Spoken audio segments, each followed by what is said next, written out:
everyone, welcome back to the channel. I've started my day out by picking wild persimmons. We have a persimmon tree in our front yard that we've never really dealt with or paid attention to, other than it made a huge mess with our lawnmower come fall. But this year I tried a ripe persimmon and it's delicious. So I wanted to try to make a jam out of it because I just think that would be so tasty on a breakfast biscuit or, you know, on a sandwich even. So I'm gonna try my hand at that. I've never made a jam before, and I'm taking it upon myself to try it with the persimmons since we have them in abundance. Last year I did try persimmon just because we had them and I was like, they're edible. I looked them up and I tried it when it was not ripe, and it was so astringent. It dried out my mouth for like 30 minutes. It was terrible. I was like, I'm never eating those again. Those are disgusting. But the more I read about them, the more I understood that you needed to eat them when they are very ripe, to the point where they look rotten. They're so ripe. So anywho, this is the persimmons that I have picked this morning. From the research that I've done, it's an American persimmon. I don't know the specific kind. Some people just call them wild persimmons, but they are really pretty. But you can see here that they are pretty mushy. They have a lot of give to them. Some of them are even squishing out because they are so ripe. So what I'm taking the time to do now, from my research, before you start making the jam, you need to take the blossom end off, which is this part here. It's like a hard paper, and it should just essentially fall off. There should be no hesitation for this to come off of this end. And I'm also taking off this little piece here. If you can see that, it's not gonna focus. See, I'm just taking that little piece off as well. So I'm gonna take a few minutes. So I'm gonna take a few minutes to take these apart, and I'm then putting them in this bowl, and we will go from there.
All right, so this is the bowl that we have.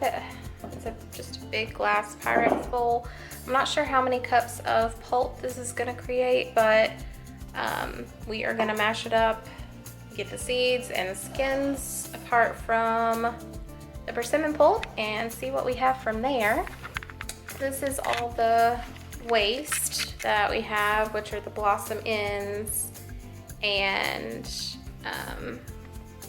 wow, it does not want to focus. That's the part they hang onto the tree with. And then these little tails. The camera is not going to focus, but these are the little tails that were at on the end of the persimmon. Anywho, okay.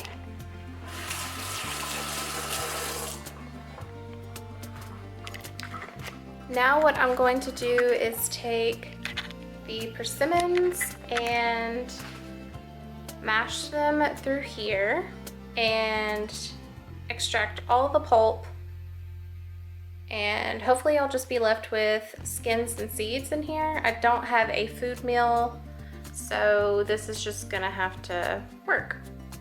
Maybe later on we'll invest in a food mill, but I wanna see how this goes first. So we are gonna do that now.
All right, so I've got everything mashed and pureed. This is 3 cups of persimmon puree.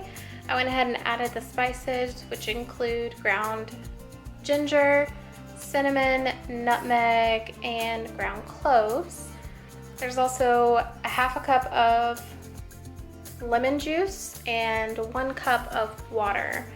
I'm covering that up just to keep it covered while I wait for my jars. I'm gonna heat those up so that I can water bath can this. And I did just want to show you, this is what was left of all of the persimmons. This includes the skins and the seeds. I had maybe a half a cup left, so I put it in the silicone mold. And I think I'm just gonna add this to smoothies. It's just pure persimmon puree. I think those would be good in a smoothie. They're super sweet and add a good flavor. So yeah, that's where I'm at now.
is the finished result of the persimmon jam. It is setting up pretty nicely. It's been sitting out for a few hours, I'd say 3 hours now. All the lids are popped in and sealed, and I'm just putting the label on them along with the date. I did save half of a jar because I only had a little bit left, so I'm keeping this in the fridge, and I have taste tested it and it is delicious. The consistency is really thick and it is more like an apple butter to me rather than a jam, and the spices are similar to an apple butter as well. But it is delicious nonetheless. I just dipped a pretzel in it and it's scrumptious.